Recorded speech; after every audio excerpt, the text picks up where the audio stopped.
இதை என்னோட Instagram page. Follow பண்ணாதவங்க ஃபாலோ பண்ணிக்கோங்க. இந்த சேனலில் எந்த வீடியோ போட்டாலும் ஃபர்ஸ்ட் அப்டேட் இதுக்கு தான் வரும். இப்போ வீடியோக்குள்ளே போகலாமா?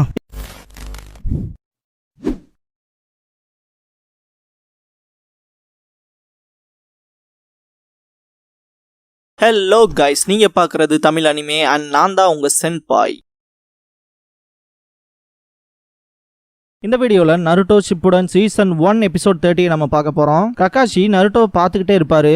நருட்டோக்கு ஃபர்ஸ்ட் டெய்ல் வர ஆரம்பிக்கும். என்னது அது அப்படின்னு சொல்லி டெய்டரா தூரத்துல இருந்து நருட்டோவை பார்த்துட்டு இருப்பான். நருட்டோ இப்படி டிரான்ஸ்ஃபார்ம் ஆகிறத பார்த்த ககாஷி இதை பத்தி தான் ஜிராயா என்கிட்ட சொன்னாரா அப்படின்னு திங்க் பண்ணுவாரு.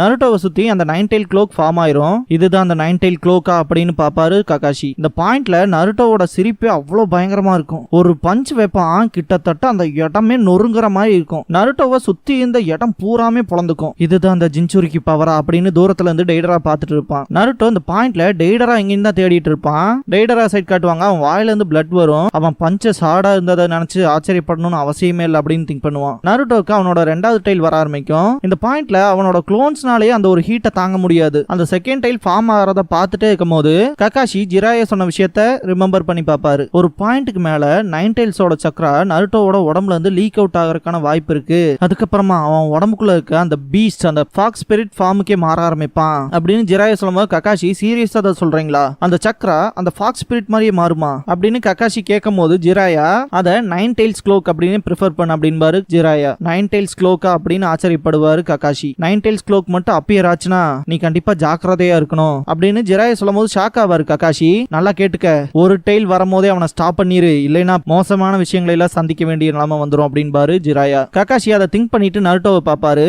நருட்டோ செம்ம வல்கரா இருப்பான். அவன் வைக்கிற ஒவ்வொரு பஞ்சுக்குமே அந்த பவர்ங்கிறத நம்மளால ஒரு மெஷர் பண்ணி சொல்ல முடியாத அளவுக்கு இருக்கும்.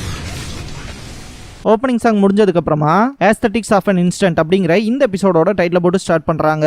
நருட்டோ பஞ்ச் வச்ச இடத்த சுத்தி பயங்கர புழுதியா இருக்கும். ககாஷிக்கு பக்கத்துல இருக்க க்ளோன்னால அந்த ஹீட்டை தாங்க முடியாம டிசப்பியர் ஆயிரும். ஆரம்பிச்சிச்சு அப்படின்பாரு ககாஷி. டெய்டரா சிரிச்சுக்கிட்டே இது எல்லாத்தையும் பார்த்துட்டு இருப்பான். 9 டைல்ஸ் க்ளோக்ல இருக்க நருட்டோ கிட்ட ககாஷி வந்துட்டு கொஞ்சம் பொறுமையா இரு நருட்டோ அப்படின்பாரு. நருட்டோ செம்ம கோவத்துல இருப்பான். ககாஷின்னு கூட இல்லாம பஞ்ச் பண்ண வருவான். ககாஷி டாச் பண்ணிருப்பாரு. அவன் பொறுமையா திங்க் பண்ற எபிலிட்டியவே இழந்துட்டான். கேர்லெஸ்ஸா அவன் அப்ரோச் பண்ணணும்னு திங்க் பண்றது ரொம்பவுமே ஆபத்து அப்படின்னு திங்க் பண்ணிட்டு அவரோட டூல் பேக்குள்ள கை விடுவாரு. 9 டைல்ஸ் க்ளோக்கு அவன் வந்துட்டானா இதை யூஸ் பண்ணுன்னு சொல்லி சக்ரா சப்ரசிங் சீல கொடுத்திருப்பாரு ஜிராயா. அவன் உடம்புல இருந்து வெளியே எமிட் ஆகிற எல்லா சக்ராவையும் இது இமிடியேட்டாவே சப்ரஸ் பண்ணிரும் அப்படின்னு சொல்லி கொடுத்திருப்பாரு. அதை ககாஷி கையில வச்சிருப்பாரு. நருட்டோக்கு தெரியாம அவன் பக்கத்தால அப்ரோச் ஆகி அவனை திளியே வச்சிருவாரு. மொத்த 9 டைல்ஸோட சக்ராவும் சப்ரஸ் ஆகும். இதுக்கப்புறமா தான் நருட்டோ நார்மல் கண்டிஷனுக்கே வருவான். அவனோட க்ளோன்ஸுமே இப்பதான் ரிலீஃபா ஃபீல் பண்ணும். அதுல ஒரு க்ளோன் இப்ப நம்ம ஓகே அப்படிங்கோ. ககாஷி நருட்டோ கிட்ட இப்ப நீ ஓகே தானே அப்படின்னு சொல்லி கேட்பாரு.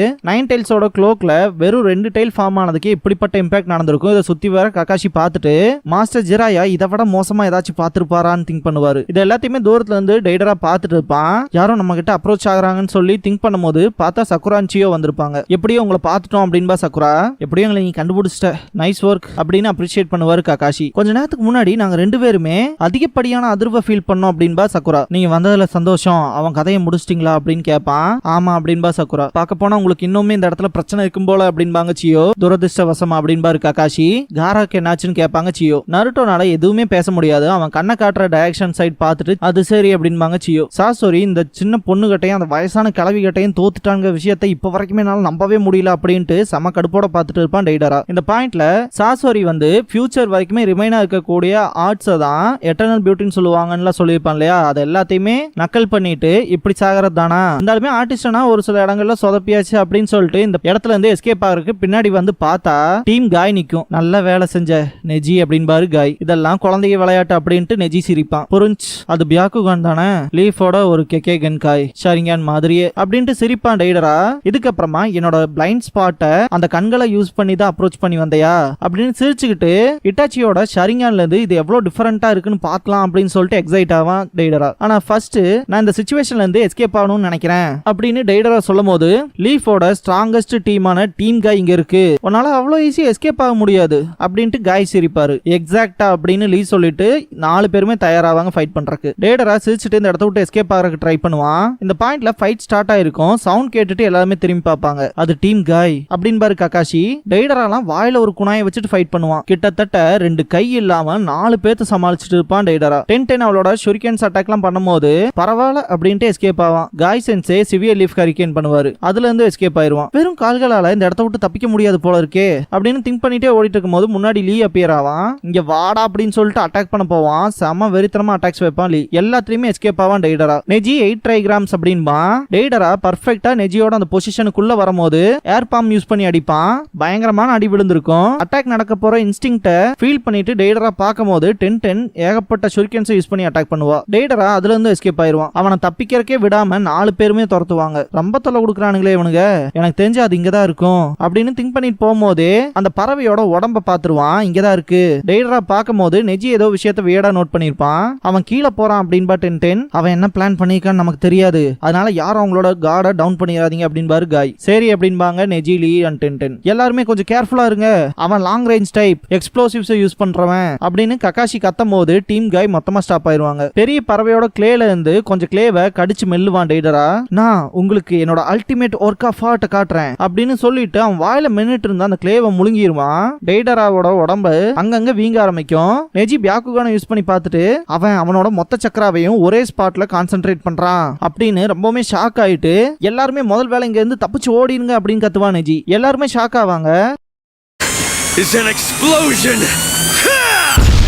ஆட்டுங்கிறது எக்ஸ்ப்ளோஷன் அப்படின்ட்டு கத்துவான். மொத்தமாவே வெடிச்சிருவான் டேடரா. டைமுக்கு நம்மளால இங்க இருந்து எஸ்கேப் ஆக முடியாது போல அப்படின்பா நெஜி. இந்த பாயிண்ட்ல எல்லாருமே மொத்தமா முடிஞ்சு அப்படின்னு திங்க் பண்ணும்போது ககாஷி அவரோட மாங்கேக்யூ ஷரிங்கான யூஸ் பண்ணுவாரு. அந்த புழுதிலாம் போனதுக்கு அப்புறமா யாருக்குமே ஒன்றும் புரியாது.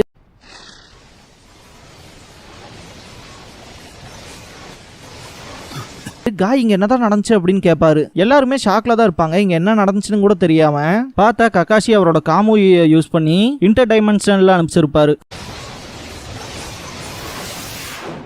கரெக்டான டைம்ல இது எப்படி ஒர்க் ஆயிடுச்சு அப்படின்னு ரொம்பவுமே மூச்சு வாங்கிட்டே சொல்லுவாரு ககாஷி ரொம்பவுமே எக்ஸாஸ்ட் ஆகி பின்னாடி விழ போகும்போது நருட்டோ தான் பிடிப்பான். நீங்க ஓகே தானான்னு கேட்பான். என் எதிரிகிட்ட இருந்து இந்த விஷயத்த கூட எதிர்பார்க்க முடியாம போயிருமா அப்படின்ட்டு சிரிப்பாரு காய். நீங்க என்ன பண்ணீங்க ககாஷி சென்சே அப்படின்னு கேட்பா சக்குரா. அந்த எக்ஸ்ப்ளோஷனை நான் மொத்தமா வேற டைமென்ஷனுக்கு அனுப்பிச்சிட்டேன் அப்படின்பாரு ககாஷி. இன்னொரு டைமென்ஷன்லயா அப்படின்ட்டு ஷாக்கோடவே சக்குரா கேட்பா. இதுதான் ஷரிங்கானோட விஷுவல் ஜுட்சுவா அப்படின்ட்டு ஆச்சரியமா பாப்பா நிஜி. இன்னுமே இங்க என்ன நடந்துச்சுன்னு தெரியல, மொத்தத்துல எனிமி தோத்துட்டான் இல்லையா 10 அப்படின்னு கேட்பான் லீ.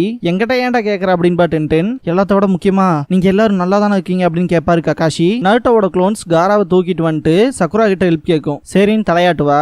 இதுக்கப்புறமா ஒரு ஓபன் ஸ்பேஸ்ல காராவை வச்சு ட்ரீட் பண்ணுவா சக்குரா. யாருக்கா இருந்தாலும் இறந்து போனவங்கள தொட்டு பார்க்கும் போதே தெரிஞ்சும் இல்லையா. நருட்டோ சக்குரான்னு கூப்பிடும் போது சக்குரா இதுக்கப்புறமா எதுவுமே பண்ண முடியாது அப்படிங்கிற மாதிரி தலையாட்டுவா. நருட்டோட கண்ணுலாம் ரொம்பவுமே துடிக்கும். சக்குரா காரா கிட்ட இருந்து எந்திரிச்சு வருவா. நருட்டோல அந்த பாயிண்ட்ல அழுதுருவான். எதுக்காக காராக்கு மட்டும் இப்படி ஆகுது, இவனோட மரணம் இப்படிதான் இருந்திருக்கணுமா, இவன் காசேகாகே இப்பதான் காசேகாகே ஆனா அப்படின்னு நருட்டோ கத்திட்டு இருக்கும் போது கொஞ்சம் பொறுமையா இரு நருட்டோ உசுமாக்கி அப்படின்னு சியோ சொல்லவும் வாய மூடு அப்படின்ட்டு நருட்டோ திரும்புவான். சான் ஷினோபிசான நீங்க காராவோட உடம்புக்குள்ள மட்டும் அந்த மாஸ்டர் போடாம இருந்தீங்கன்னா இதுல எதுவுமே நடந்திருக்காது. காரா எப்படி ஃபீல் பண்றான்னாவது யாராச்சும் அவங்ககிட்ட கேட்டிருக்கீங்களா அப்படின்ட்டு பல்ல கடிச்சிட்டு நிப்பான். ஜின்சுரிக்கியா யாரா எங்களை அப்படி கூப்பிடுறக்கு உங்களுக்கு ரைட்ஸ் கொடுத்தா விதியை நிர்ணயம் பண்றதுக்கு நீங்க யாரு அப்படின்ட்டு ரொம்பவுமே அழுவான். சியோனால எதுவுமே பேச முடியாது. நருட்டோ ரொம்பவுமே தேம்பி அழுவான். சக்குரா நருட்டோன்ட்டு பாப்பா. என்னால சாஸ்கேவையும் காப்பாற்ற முடியல, அப்புறம் காராவையும் காப்பாற்ற முடியல. கிட்டத்தட்ட 3 வருஷமா கஷ்டமான ட்ரைனிங் எடுத்தேன், ஆனா ஒன்னும் கூட மாறல அப்படின்ட்டு அழுவான். சியோ எந்திரிச்சு காரா பக்கத்தால போவாங்க.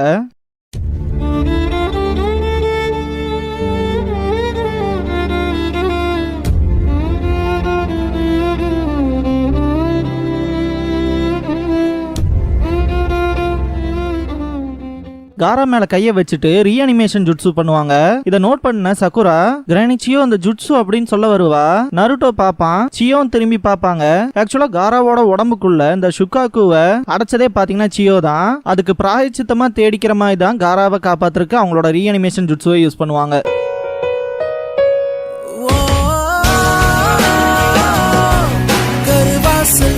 வந்த நாள் தொட்டு ஒரு வாசத்தே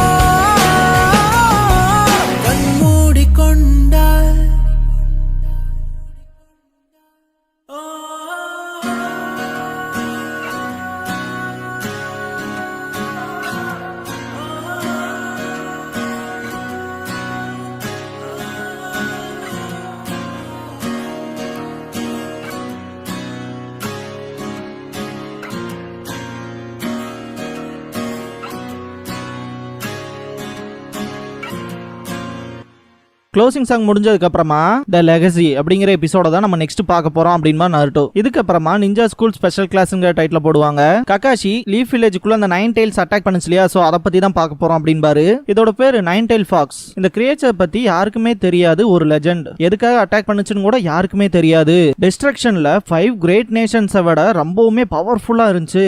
இந்த மாதிரியான சிச்சுவேஷன்ல இந்த வில்லேஜ காப்பாத்தினது ஃபோர்த் ஹோகாகே தன்னோட உயிரை கொடுத்து காப்பாத்தினாரு. அந்த ஒரு 9 tails-அ பிறந்த குழந்தையான நருட்டோக்குள்ள சீல் பண்ணாரு. நருட்டோ ஒரு நாள் இல்ல ஒரு நாள் பவர்ஃபுல்லான ஷினோபியாவான். அப்ப இந்த 9 tails-ஓட பவரை யூஸ் பண்ணி இந்த வில்லேஜுக்கு ஏதாவது நல்லது செய்வான் அப்படின்னு ஃபோர்த் ஹோகாகே நம்பினாரு. அந்த வகையில உன்னோட ஷோல்டர்ஸ்ல ஏகப்பட்ட ரெஸ்பான்சிபிலிட்டி இருக்கு நருட்டோன்ட்டு ககாஷி நருட்டோவை பார்த்தா தலைவன் தூங்கி இருப்பான். தூக்கத்துல கூட ராமன்ட்டு தான் கிடப்பான். மனசே இல்லாம ககாஷி பாப்பாரு. இதோட இந்த எபிசோட் முடியுது.